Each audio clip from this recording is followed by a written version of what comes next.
Welcome sa isa na namang episode ng ating kukwentuhan. At for today's video, habang tayo nagkukwentuhan, ang ating iluluto ay sinigang na salmon belly. So, papakita ko sa inyo yung ingredients habang pinag-uusapan natin kung paano kami binuhay ng credit card. So, ito yung ating ingredients. Ito, binili lang namin to sa Dali. Salmon belly strips. Napakamura doon. So, Dali, puntahan nyo na. Sorry, yung aming kangkong ay medyo lanta na. Sa Pure Gold namin binili. Ito, sigarilyas, sa ano namin to binili? Sa Nasugbo. Nung nasa Caleruega Church kami. Ito, Pure Gold lang dito. Tapos kailangan natin, ano to, labanos. Bawang, sibuyas, kamatis, luya, sinigang, mix. At kung ano, maglalagay rin tayong paminta, tsaka patis or asin. So, ang una kong gagawin ay hihima-himayin ko na yung ating kangkong. Actually, ang best na partner talaga dito ay yung sa mustasa na dahon. Wala. Kangkong. Unahin ko to para maibabad na natin siya kasi para makasigurado tayong malinis siya. Ganun. Nag-ano agad doon na lantan, nagka-itim-itim agad. Kagabi lang namin to binili. So, yun nga. Kung nanonood kayo ng vlogs, alam nyo na kami ay medyo tight sa budget. So, kaya yun. Ang topic natin today ay paano kami binuhay ng credit card. Kasi yung credit card naman, yung iba kasi tingin sa kanya, di ba, masama, ganyan, nakaka-addict. Totoo din naman yun. Nasa tao na lang kung paano nyo i-handle yung paggamit ng credit card. Mabuti na lang ako ay kuripot sa pagdating sa credit card ha, pero maluho din naman ako. I mean, hindi kami gumagastos ng hindi namin alam na kung hindi namin kayang bayaran, ibig ko sabihin. So, isoswipe lang namin yan kung may ini-expect naman kaming pambayad. So, kagaya ngayon, wala kaming cash. Kasi lahat nasa, ini-expect na sahod pa. Napagtrabahuhan naman na namin yung sahod. It's just that hindi pa siya nagre-reflect sa aming mga bank accounts. Pero darating din yun. Kaya, ang ginagawa namin, kagaya niyan, nung nag-grocery kami sa Dali, credit card din. Buti na lang tumatanggap ang Dali ng credit card. Tapos, ganun din sa Pure Gold. Credit card din. O, may pangkain kami.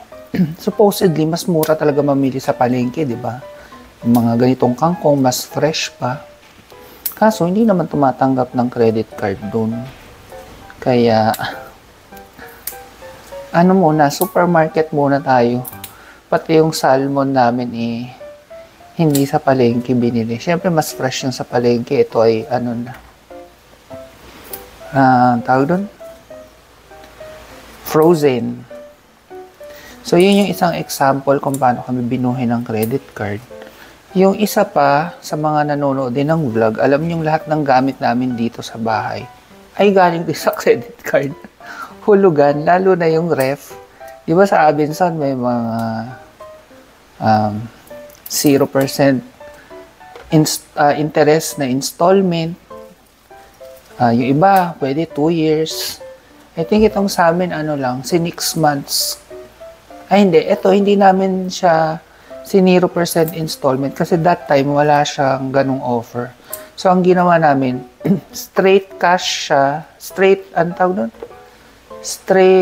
Basta chinarge siya ng straight sa card. Tapos, ang ginawa ko sa RCBC, meron siyang, pwede mo siyang i-convert into installment. Tapos, maliit lang yung interest. Pag 3 months nga, 0 interest Pero ginawa namin 6 months, minimal lang yung interest niya. So, yun, naman namin, na fully paid na namin yung ref in 6 months. So, yun yung sinasabi ko sa inyo na pag iso-swipe namin yung card, iniisip muna namin na gaano katagal ba namin yan kayang bayaran. Kasi kung tutuusin, pwede naming i-installment yan ng 2 years, pero mas lalaki yung interest. Pero mas bababa naman yung monthly. Yung mga hindi pala na lanta na kasi talaga, oh. Si Bailey na yung makikinabang nito. Pero kukunin ko pa yung ibang katawan kasi pwede pa naman. Masarap din yung katawan ng kangkong, ha. Kayo ba kinakain nyo yung katawan niya? Tapos yung mga kama namin, itong lutuan. Yan, sa IKEA galing yan. Ano yan? Installment din yan. Sa credit card. Yan, hindi pa yan tapos kasi ginawa naming 1 year to pay. I think nakakaano na kami dyan. 6 months siguro. So, halfway to go.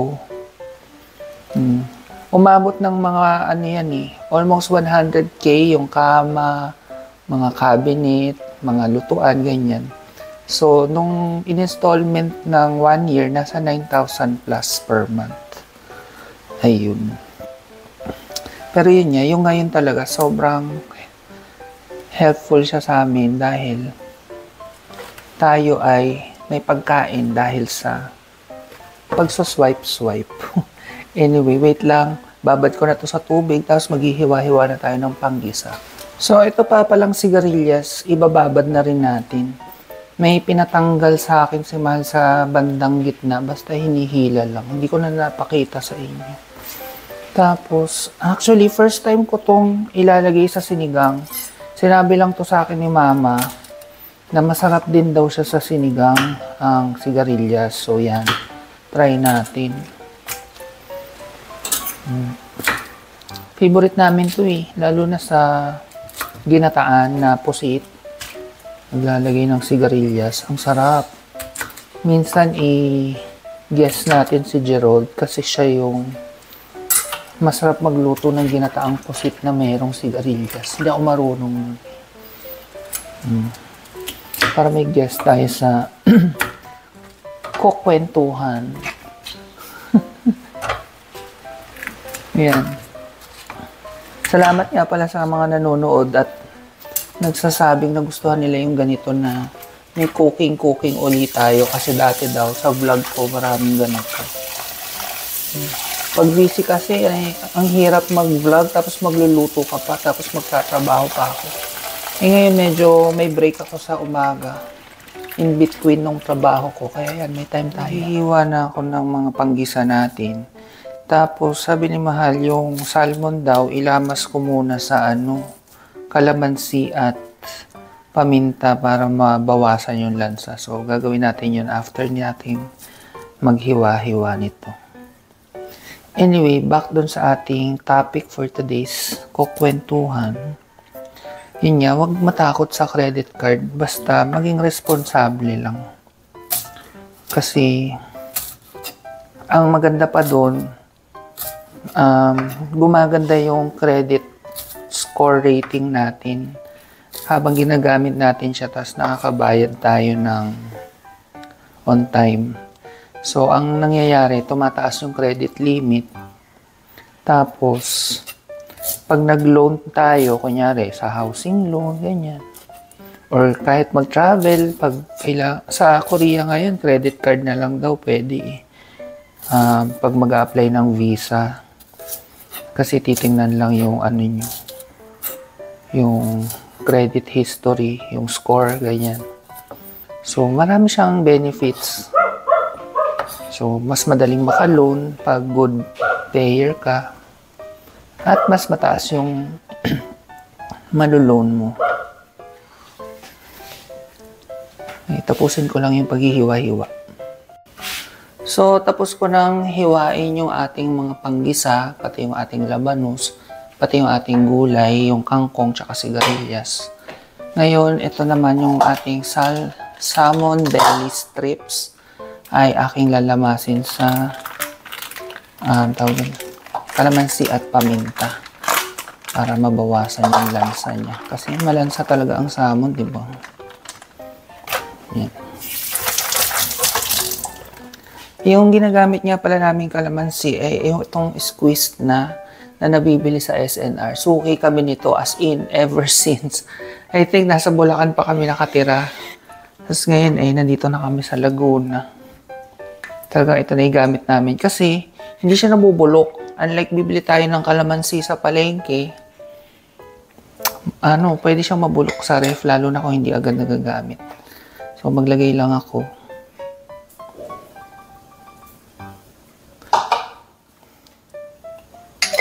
Tapos, lagyan natin ng paminta. Maglalagay din ako ng kalamansi mismo dun sa sabaw. Bukod sa sinigang mix. Yan.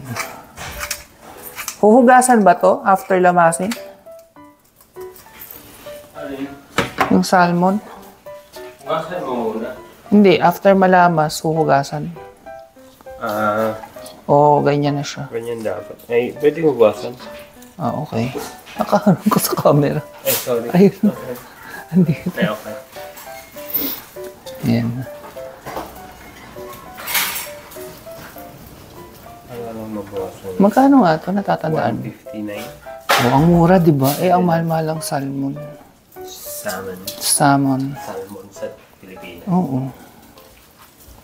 Yan. So, lamasin ko lang to at hugasan.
So, kumukulo na yung ating sinigang.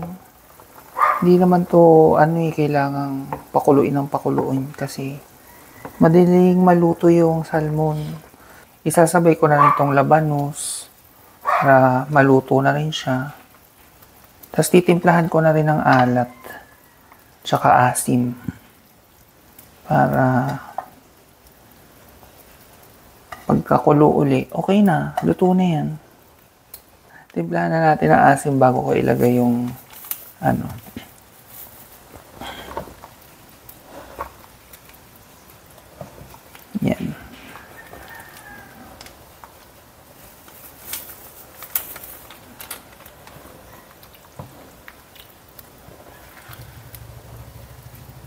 So, nilagay ko na lahat yung isang sachet nitong UFC sinigang sa sampalok mix.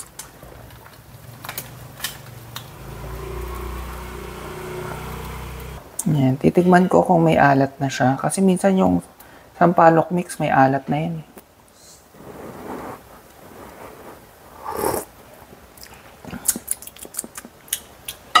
Wala pa siyang alat. Kulang pa siya sa alat. So, magdadagdag tayo ng asin. Kayo, pwede ring patis kung gusto nyo, pero ako gusto ko asin. Pink Himalayan salt talagay ko. Yan.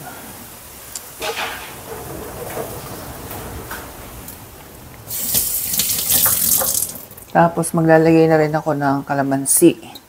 Pangdagdag asim at pangbawas sa lansa.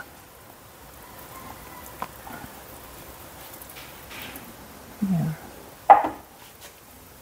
And ilalagay ko na yung ating sigarilyas. Kasi medyo matagal din ito maluto. Medyo maliit yung aking lutuan. Pang 3 tao lang naman kasi lagi yung niluluto ko eh. Kasi 3 lang kami dito sa bahay. Minsan nga 2 lang eh. Dami. Daming sigarilyas. Yan. Balikan natin mamaya.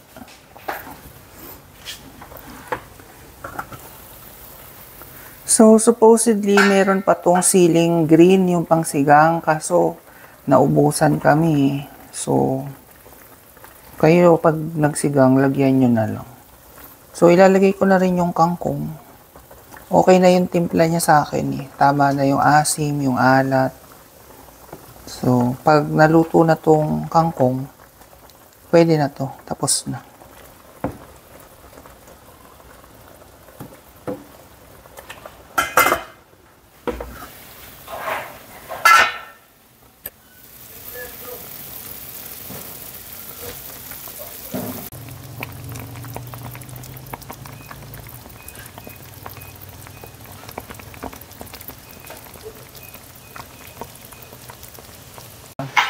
Ayan na yung ating sinigang na salmon. Higop muna tayo ng sabaw. Tikman natin yung sabaw. Hindi nyo makita, sorry. Dapat medyo mataas kayo. Ganyan.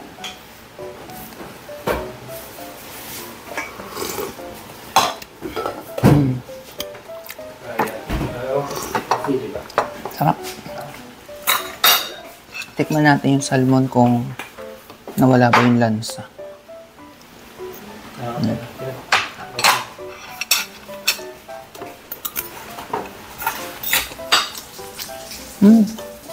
Effective nga yung sinabi mo. Nawala yung lansa niya.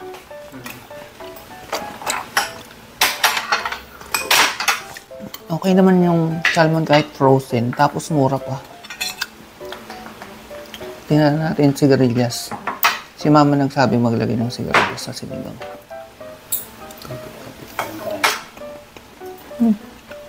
Sarap nga.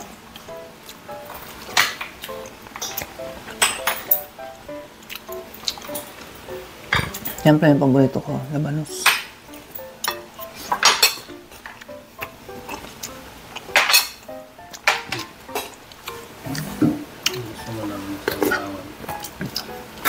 Ayan, meron na tayong bilihan ng masarap na salmon. Sa Dali. Pwede namin gawing iba't ibang luto. Seapoint yung brand. Ay, basta parang gano'n.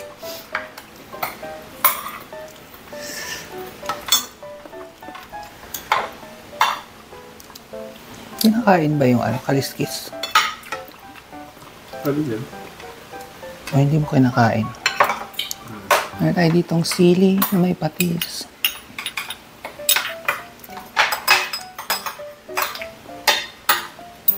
Yan natin konting sabaw.